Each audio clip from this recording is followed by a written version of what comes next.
thank you so much for joining us for this conversation on our podcast, Building Value in Innovation Ecosystems. It was a pleasure for me to meet you last year in October.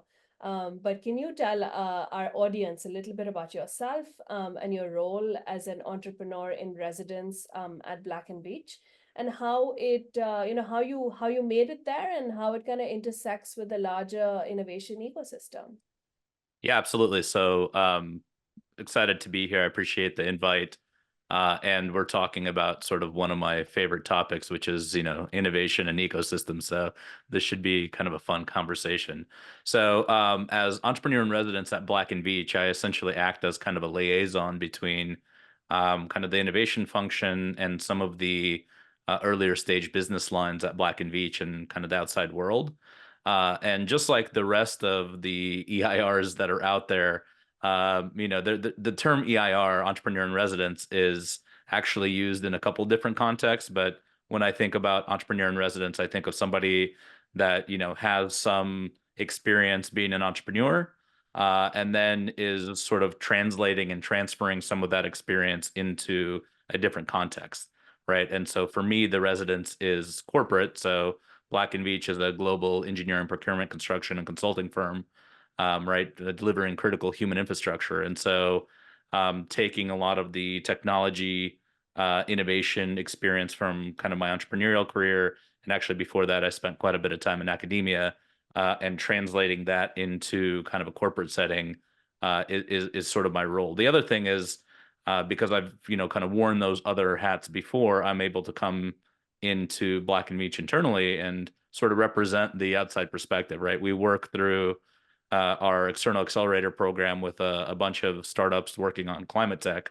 And sometimes they seem kind of weird and interesting, and they're doing, kind of innovative things differently. And every once in a while, it's kind of my role to be like, the reason that, startups XYZ is thinking about this is, kind of here's where they're at, and here's maybe a way that we can meet them to where it makes sense for them and for us. And, like in the industry that we're working in, safety is important. These things really can't turn off.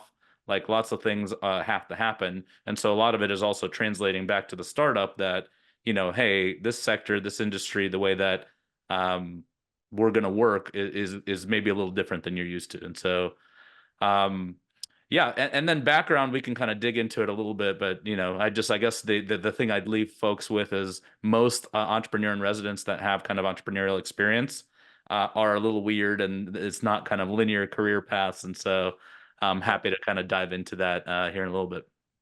Awesome. Thank you. And I think you touched on a lot of different aspects there of being an EIR. And I think one of the ones is really that, you get to interact with a very diverse range of stakeholders, right? From internal folks to external folks to startup founders to, executives at Black and Veatch, your clients. So how do you navigate these various relationships to foster collaboration and drive innovation forward? Yeah, absolutely. I mean, I think part of it is just in order to be an effective entrepreneur in residence generally, you have to know kind of what are the things that you're actually good at, kind of what's your secret sauce. Everybody has a skill set, a background, things that they've kind of experienced that they can bring to the table. And you have to be able to sort of clearly enunciate that. So through my career, I've worked in, very early kind of pre-commercial and commercial markets. I've brought, kind of hard technology, in some cases science out into the marketplace. I've built teams. I've done sort of customer discovery and kind of early fundraising things. So I've sort of captured that generally and communicated that with folks that I'm talking with internally, because that kind of helps them orient a little bit on, what should we ask Ilya about. And what's funny is like, because the path has been so, sort of winding in some ways, I have a lot of weird pit stops along the way, right? So I can talk about intellectual property. I can talk about kind of other things just because I've spent some time looking into some of those issues. And so I think step one is just, kind of capturing that and communicating with folks on, where do you actually have some differentiated experiences. I think the second one is you really have to understand how you enable the organization. So in order to do that, though, you have to understand kind of what's the strategy, not just the innovation strategy, but kind of the overall strategy and how innovation ties into that. And then that gives you a pretty good feel for how you can support with, some of the things that you can do. And then from there, it's kind of thinking about and really helping inform what can you do to be helpful, because in a lot of these situations, folks are used to um, kind of more of a traditional, here's the assignment, here's what our project we're working on, and in many cases, people don't know what an entrepreneur in residence or somebody with like an entrepreneurial mindset can do. And so a lot of the time it's sort of going back to what's our strategy, what are we trying to do as an organization, and then how does interaction with the ecosystem or kind of different things we can do support that, right? And so that I've actually done quite a bit of that over the year. I'm actually in my 5th year as entrepreneur in residence, which makes me like pretty ancient. But it turns out that there's a lot of interesting sort of problems and opportunities in infrastructure as the energy transition happens and lots of things are going on. And so there's lots of stuff to dig into. So yeah, and so kind of with those two things, what can you do? What's the strategy? And then, kind of with those two things, how should we go forward? That really starts to allow what does the innovation ecosystem do? How can we do things internally? Are there things that we can kind of support clients and kind of the markets that, Black and Veatch and generally just like the critical infrastructure category? And you get like a lot of interesting things you can start to prioritize out of that. Yeah, that makes yeah, that sounds like you have your hands full with all the different balls that you have in the air. So can you tell us a little bit about you're in your 5th year as EIR, and I think just explaining that probably takes you like 5 minutes, right? Whenever somebody new comes to the table. But what are some other misconceptions about innovation in large organizations that exist out there, and how do you kind of work to dispel them? Yeah, I mean, there's a bunch of them. It sort of depends who you're talking to. Like earlier stage startups that haven't had a lot of experience in, sort of regulated industries or even dealing with enterprises, sort of assume that corporations have, limitless resources and the ability to do anything they want. And if only they could, get a meeting with the innovation team at a corporation, that's it. It's a transformative event. They might as well have gone public, right? Um, I think one of the things that I advise folks on generally when dealing with a counterparty, not even, kind of a corporate or whatever, is figure out, you know, what does each side need to do to win, right? Like what does innovation mean in the context of the organization or the partner you're trying to talk to? And sort of understand, does that also kind of aim or go in the same direction that you're going, right? Because when you take sort of this generic, innovation with corporates, here's what it looks like.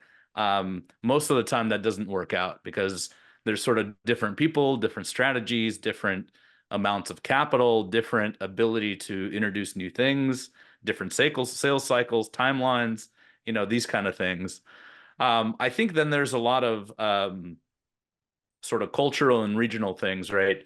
Um, Folks are not really familiar with how long and how companies and organizations make decisions, right? And so startups are all about it's actually really funny because in many sort of situations I've worked with kind of small founding teams where the entire executive capacity of the company is sitting on a call or in a room, right? And so if they need to make a decision, even if it's a board level decision, right? They can call in the board, they can, get everybody on the phone and everybody goes. And in many cases, more traditional industries just don't behave that way. And so just kind of that dynamic and how you interact with these different players. And so I guess the biggest thing is just understand who your partners are and kind of what their motivations are. And then also understand for the market and the industry that you're in, kind of what are the norms and how do folks make decisions. And then from like the startup and innovation perspective, it's really important to be able to contextualize that into your plan. And so if you have 18 months of runway as a startup, but the typical cycle for deploying hardware at a site is 24 months, maybe you shouldn't pin your kind of next milestone on the delivery of an integrated demonstration into the field because it's likely going to take longer than the capital runway you have. So maybe that's kind of the direction I'd start. There's actually a bunch of other things, but I think understanding who you're talking to and what motivates them is probably the biggest thing, because that's where I see kind of the most misalignment. Yeah, and are you one of many EIRs at Black and Veatch, or do you have that prime position there? And how does it sounds like Black and Veatch has been able to figure out how to incorporate some, an entrepreneurial mindset and leverage the idea of innovation in a very positive way in the work that in the work that it does in critical infrastructure. So how would you what is your advice on some other large organizations? What should they be thinking about if they want to do a similar, in sort of evolve into and have a similar sort of innovation mindset? Yeah, I think there's like three questions there, but let's start with kind of the first one. So, what's cool about Black and Veatch is they've been sort of focused and had innovation as a core piece of their organization for a long time. In fact, the EPC model, so sort of delivering infrastructure in kind of a fixed contract structure, came out in the water industry in the 60s and the power industry kind of in the 70s and 80s. And Black and Veatch was very early on and kind of helping support, and that was kind of an innovative business model delivery. And then over the years, they've had some really interesting IT and kind of technology that they use to deliver projects and things like that. And so, there's sort of this long-term innovative streak.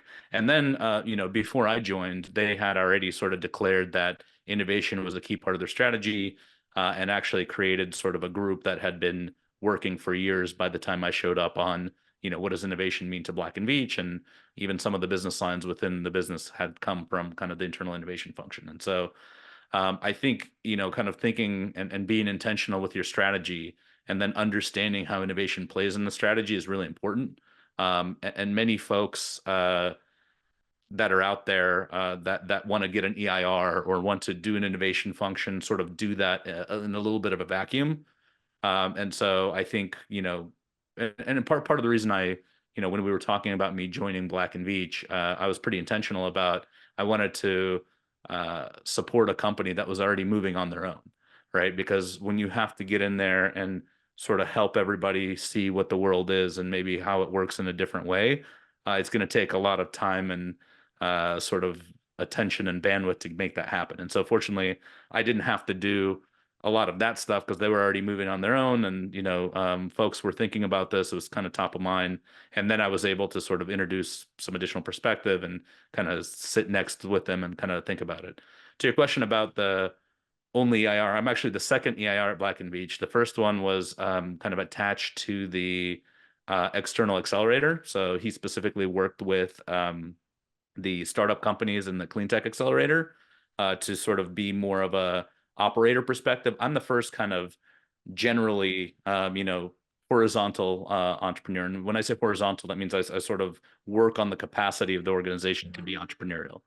I think at some point in the future, there's going to be sort of more and different EIRs, but I think there's always kind of conversations about that.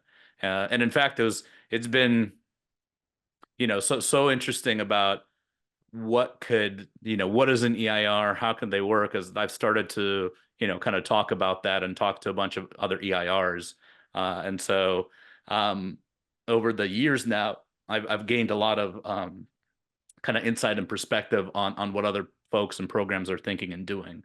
And so this is kind of where those pointers of know what you're good at, align with a strategy and make sure that you have a good partner. And then the third piece is many entrepreneurs, needed a different skill set to be successful as just a what I call an entrepreneur in the wild. But when you're, I jokingly say entrepreneur in captivity, right? Sometimes you have to reskill and upskill and retrain, because in many cases you become more of a spiritual leader. There isn't kind of a hardline leadership role. And there's a lot more kind of influence and education and translation and things that have to happen. And so those are kind of the three. And then I guess just to finish up on what companies need to do, I think part of it is assess where they are and kind of where innovation plays into the strategy. Think a little bit about, how the innovation ecosystem and kind of technology innovation and things like that play, and, what does it look like for them to interact? And then ultimately try to partner with somebody that's got kind of a complementary skill set, and then actually partner with them, right? Instead of hiring them and say, here's what you're going to be doing, right? In some cases, it's actually better to find the right person and kind of co-design how they can be helpful to you. And so that's generally kind of how I think about kind of an effective partnership. Yeah, no, that makes a lot of sense. And it sounds like the common thread running through all of that is just be able to really identify how you can co-create value, whether it's with your internal partners, external stakeholders, clients, or the startups that you're supporting. Um, we know that obviously we mentioned climate tech, and I definitely want to talk about the IgniteX Accelerator. Congratulations on your latest EPIC prize for that, the DOE funded EPIC prize. So, okay, just tell us a little bit more about it and how the EPIC prize is enabling Black and Veatch to continue to contribute to the conversation around sustainability, climate resilience in the critical infrastructure space. Yeah, absolutely. Well, and just, kind of leaning a little bit further back on kind of the strategy, one of the things that, Black and Veatch aspires to do is to kind of lead clients into the future, right? And so one of the things that I think has been pretty clearly recognized is that kind of climate tech and sustainability and things like that are going to be an important key part on kind of making things like the energy transition and adapting for deferred maintenance and things like that actually work. And so in 2019, the company launched the Clean Tech Accelerator at the time, with sort of this idea of, if we're going to be able to kind of see what the future looks like, we can't just do it alone. And partnering with sort of the more interesting, innovative companies out there is a really good way of doing that. And so in 2019, there was some support from kind of local Kansas City folks and helping launch the accelerator, but it wasn't really, kind of a DOE or anything like that supported program. It was an opportunity to sort of think about how can you partner with the innovation ecosystem and work with some really interesting partners. Forward a couple years, it became kind of the Climate Tech Accelerator, and we were, a little bit more focused on making the program kind of more hybrid and flexible, because the first program was very, more rigid, more curriculum driven, kind of more of a traditional accelerator. But as Black and Veatch kind of understood where it really adds value to the ecosystem and sort of what the differentiation is, the focus became sort of on slightly later stage, looking at companies that are really looking at taking technology and putting it on site, delivering it into the world. Um, and so that was really transformative in some ways, because it allowed us to focus less on, the lean canvas and startup curriculum and all that stuff. Most of the companies that Black and Veatch sees in its programs are, have most of that figured out, or at least have kind of a thesis on where they're going, have a team, probably have a prototype, maybe even a pilot in some cases. And so that's kind of been an interesting arc of evolution. And then DOE Epic has been working on for a number of years to sort of help increase the capacity of the ecosystem to support these kinds of startups and companies and initiatives. And ultimately, you really need innovation for kind of communities and things like that. And so that's where, as the programs were being executed, we submitted and applied some of that programming to DOE. But what's cool is that the program was already kind of headed in that direction, because as an organization, building critical human infrastructure is all about sort of energy innovation for communities, and really thinking about how do some of these new technologies and things like that enter and become critical human infrastructure. And so it's been great to sort of be successful across a couple different EPIC programs. And it's also allowed the internal team to really think about and refine a little bit, how is the IgniteX program differentiated? And then, thinking about concepts like regionality of ecosystems and how do you kind of support startups as they're going to communities in different places has been very helpful as well. Yeah, so tell us, if a startup was interested in applying to the IgniteX program, what is the process? What is the application cycle? Things like that. Yeah, absolutely. So typically we have a yearly program focused on climate tech. This year, actually, we sort of narrowed the scope a little bit and had a carbon dioxide removal program. So it was really more focused on carbon dioxide removal and direct air capture. But we have kind of a pre-application process on the website kind of going at all times, just to sort of see what folks are thinking. And, if people want to get in touch, if you go to bb.com/ignite, there's kind of a description of what the program is and sort of a way to drop an application early. And then typically we'll have sort of a call for applications. And most of the time, we're actually sort of drawing from kind of relationships that Black and Veatch already has. One of the best ways to find and partner with companies is by kind of running into them in the real world at conferences by interacting with clients and sort of at things like that. And so many of not all, but lots of the startups that are applying have already had a touch point or two with Black and Veatch, right? And so the program, though, is a good kind of structured. Traditionally, it's been a 12-week program for both sides to kind of dedicate some time and think about how can Black and Veatch help the startup kind of accelerate its strategic roadmap, and it also sort of the opening act, if you will, in kind of the more structural relationship with the company. And so I would encourage people to go look at bb.com/ignite, and then just kind of keep an eye out for the cycles for the official program. Although there's lots of ways to kind of interact, but the program itself is sort of the official front door, and get some resources and bandwidth from both the startup and kind of folks from within BV to really roll up the sleeves and spend some time together, kind of figuring out what helps the startup, and then how does it kind of make sense for BV to support the aspirations of that startup as well.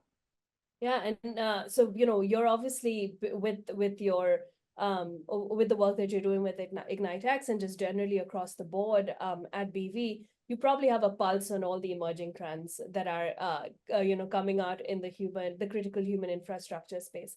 What are you personally most excited about from Yeah, these I mean, trends? for me, throughout my career, I started in sort of my couple degrees are in computer engineering, right? And then I got most of a PhD in environmental engineering.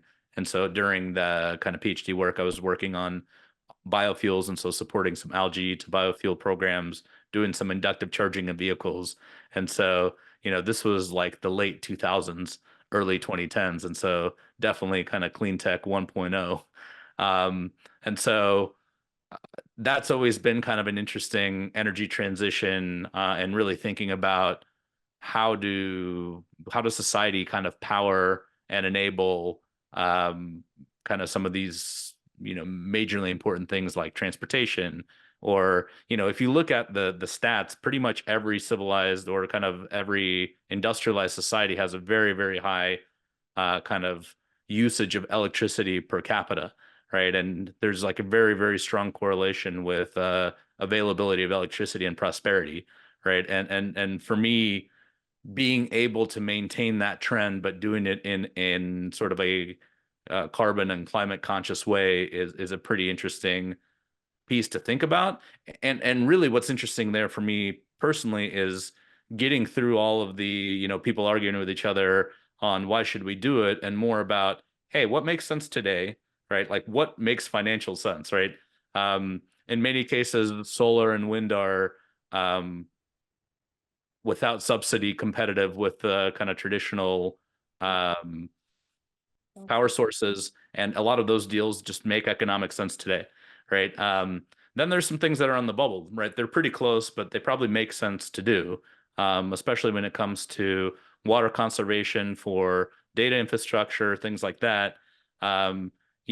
Maybe there's a small penalty to pay to be much more responsible, and there's folks that are willing to do that.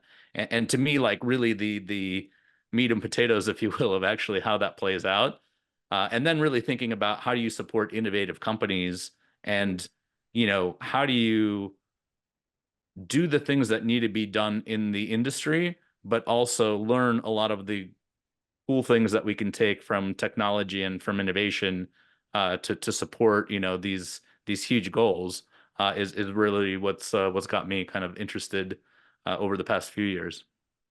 And do you think the transition will be powered by, obviously consumers need to make some choices, right? Like you mentioned, carbon conscious, and we need to be, as consumers, need to be intentional about the kinds of transportations that we're using, technologies that we're using.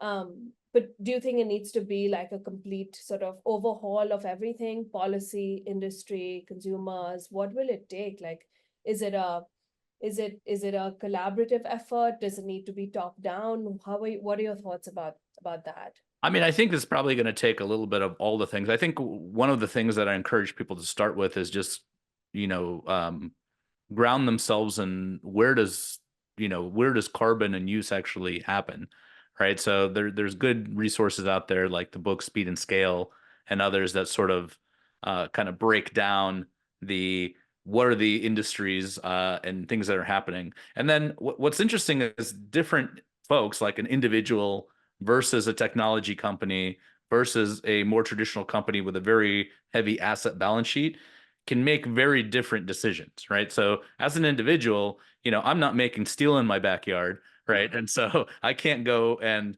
do something directly. I could maybe make better choices on transportation. Maybe I can, buy things that have sort of different carbon dynamics and sustainability dynamics. But at the end of the day, everybody has like slightly different levers that they can pull.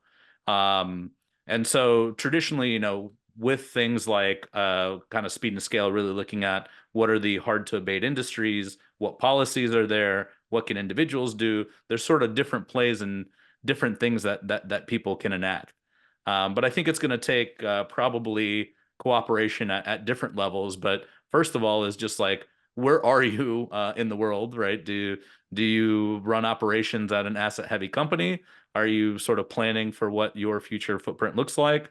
Are you planning, sort of the operation side at a services company, which is normally very light on assets, right? There's very different things you can do there. And so I think part of it is just understanding what's your sphere of influence, right? And then what plays are available to you, and kind of thinking through that. And I think there's quite a bit of things that will happen on the policy side as well.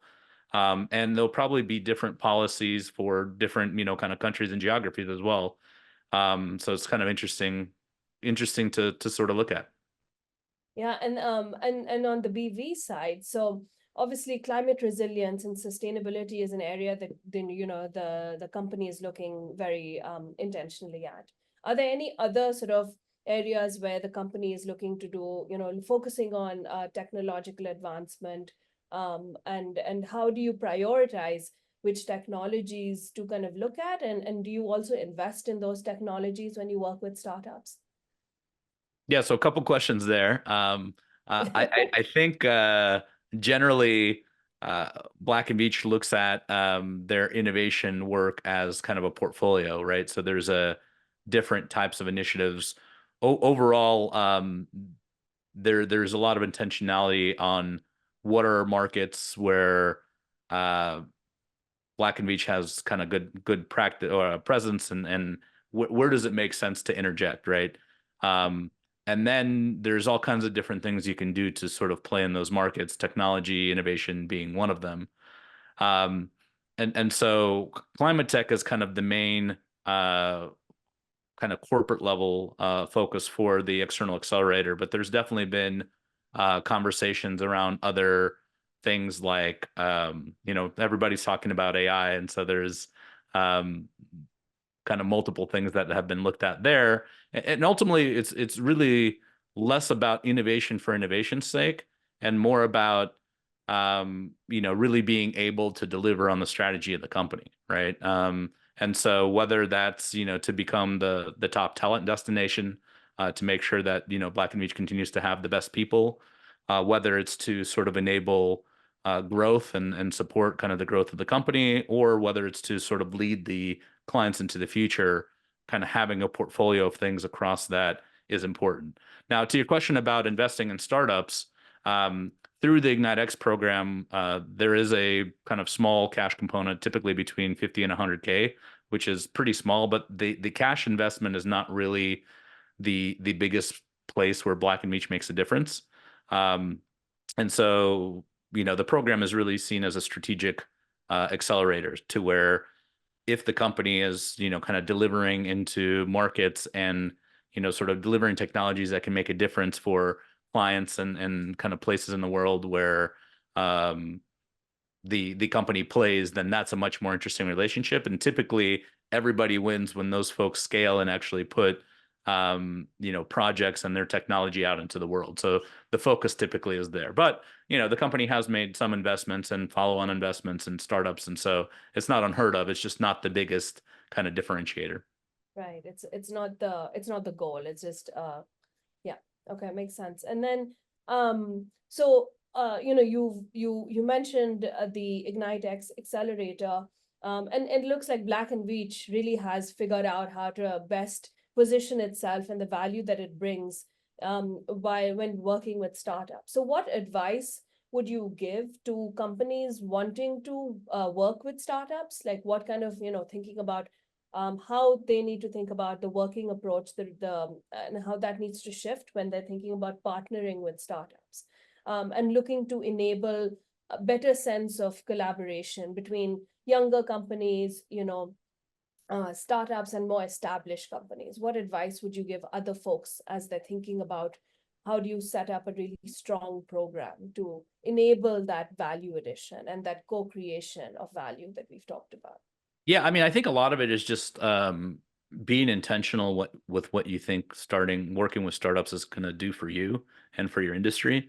Because everybody's like, startups are cool.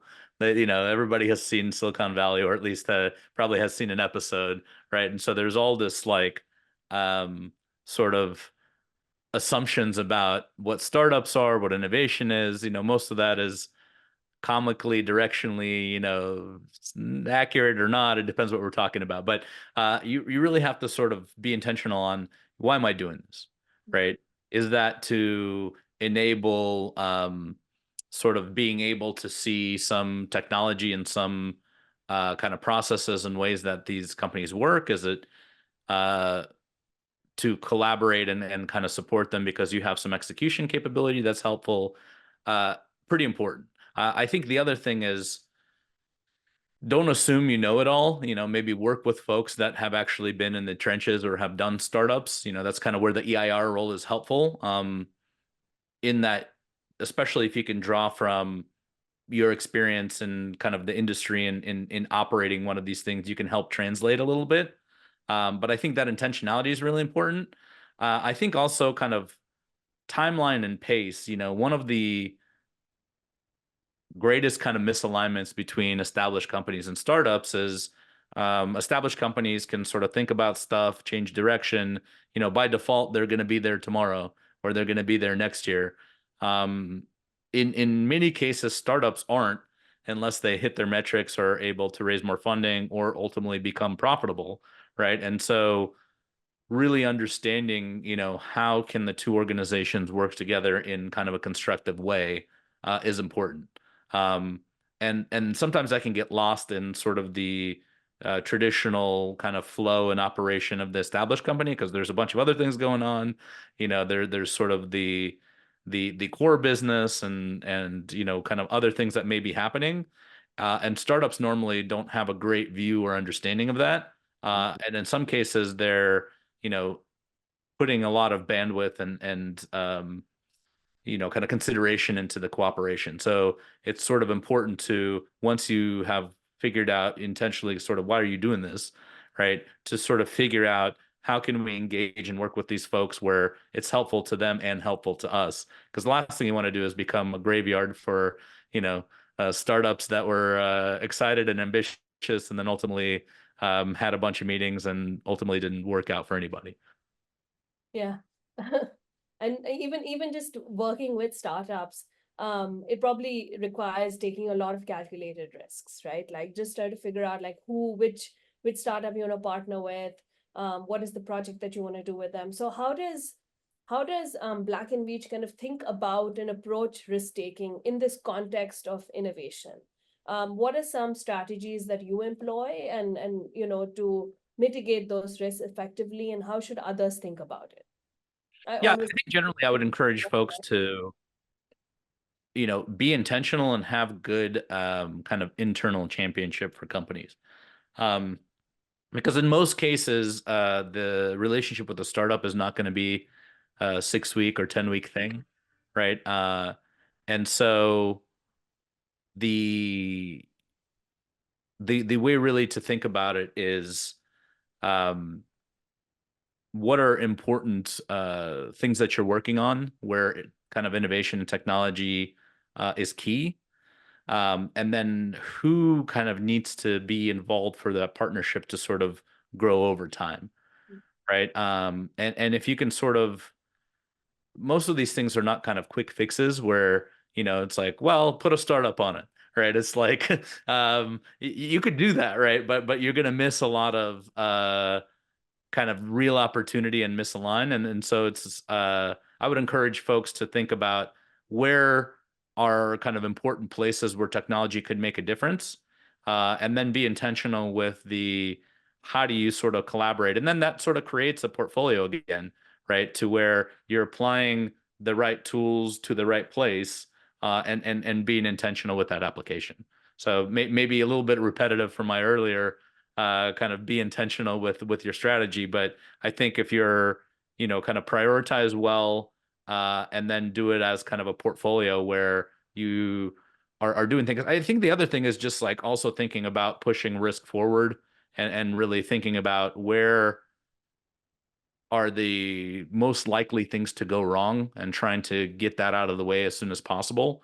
Because you could do long, multi-year engagements where you build all the scaffolding for an eventual castle that's going to be really cool, right? And then you like forget to lay the foundation. And so um, I think the other thing is like, how can you push forward risk and also think about, kind of proving some things and building that relationship before everybody gets too serious about stuff. And an accelerator program can be good for that because, it's a 12-week program. And if you're, or, it's a shorter time. It's not everybody has a 12-week program, but it's a shorter period of time where you can sort of be intentional and then also say, what's realistically achievable here. And then if things are going to go wrong with the things that we want to do together, what would they look like? Let's see if we can, kind of take some whacks at those questions.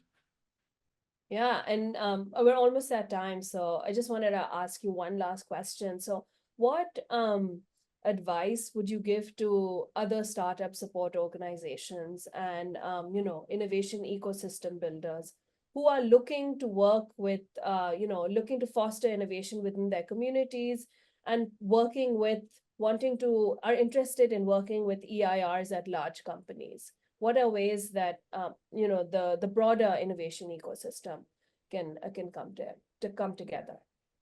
Yeah, absolutely. I mean, I think for support organizations, especially, it's just really important to know kind of how you're differentiated and understand who you're serving, right? Because a lot of folks are kind of excited and new and trying to do the things that they think need to be done.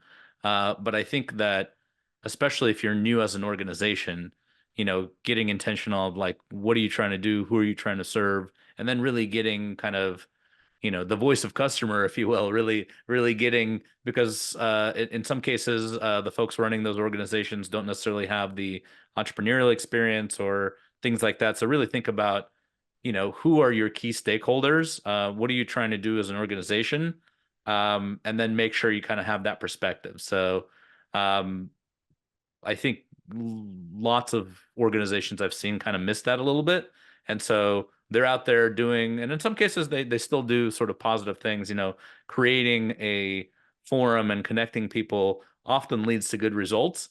If you're a little bit more intentional and understand why these people want to connect and what helps them win, it typically leads to results better, faster, right? And so I would start with that.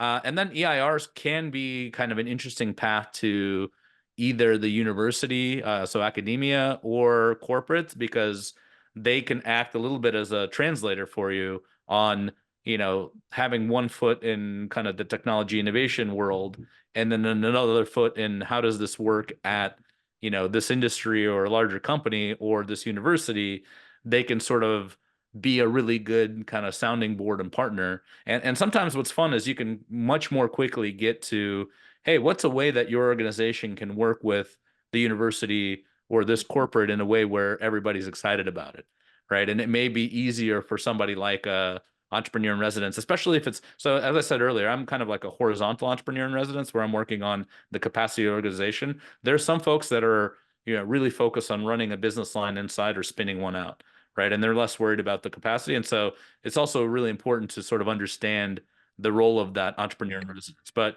if they're working kind of next to that team and sort of the capacity of the organization, it's actually a really good channel to sort of connect with and kind of have a thought partner in how could the ecosystem or your organization connect and be involved in a way where everybody wins.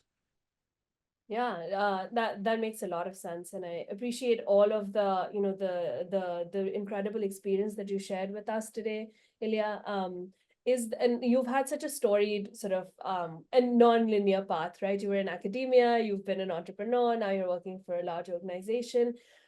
Through this pathway, have you come across any books that you feel like are, they sort of became your on innovation, or whether in large organizations thinking about entrepreneurial mindset, but something that kind of you latched on, like that just stayed with you? We'd Yeah, love I mean, to. there's a lot of them. I'll give you a couple of the traditional ones, right? I think the innovator's dilemma and kind of lean startup and some of those that folks talk about are pretty interesting, and generally are good on sort of the tactics and the kind of psychology, especially like the innovator's dilemma on, do you own or grow? And it's funny because I've done a few different startups over the years now, and I've kind of made different decisions out of the innovator's dilemma playbook. I also think that there's a lot of books from other places, Team of Teams, for example, or from McChrystal, or there's books like Thinking Fast and Slow that really talk about working in kind of groups, organizational decision making, as well as just how do humans make decisions. Because like one of my biggest disappointments as a technologist is that often, and then actually most of the time, the best technologies don't win unless you have, jokingly, I say quantum fusion, something that's 10 times better than everything else.